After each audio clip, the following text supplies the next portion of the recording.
Sobrang bango. For today's video, magluluto tayo ng fried chicken na hindi natin gagamitan ng breading pero masarap, malambot at malasa. At ayan, meron akong chicken dito. Ayan. Tapos, naghanda ako dito ng onion leeks, sibuyas at saka bawang. Mas maganda sana kung meron siyang lemongrass pero wala ko nun. Kaya onion leeks pa lang yung ginamit ko. At ngayon, sisimulan natin. Ayan, lalagay muna natin yan. Tapos, maglalagay tayo ng buong paminta. Maglalagay din tayo ng soy sauce. Maglalagay din tayo ng oyster sauce. Ayan, maglalagay pala ako ng unting patis. On natin yung apoy. Ayan, medyo mainit na. Kaya lalagay na natin itong chicken.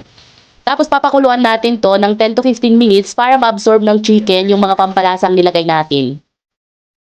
At ayan, okay na to. Tanggalin natin para hindi ma-overcook yung chicken natin. At i-strainer pa natin to para matanggal yung excess water bago natin maiprito.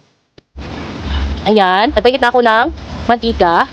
Ayan, mainit na siya. Kaya maglalagay tayo dito ng unting crispy fry para hindi magtilamsik. Ayan. Pagkiki lang. Ayan. Okay na yan. Ayan. Ang ganda ng pagka-brown niya.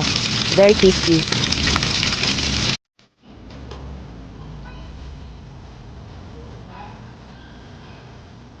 At ayan, luto na ang ating fried chicken na hindi nagamitan ng breading mix. Ayan.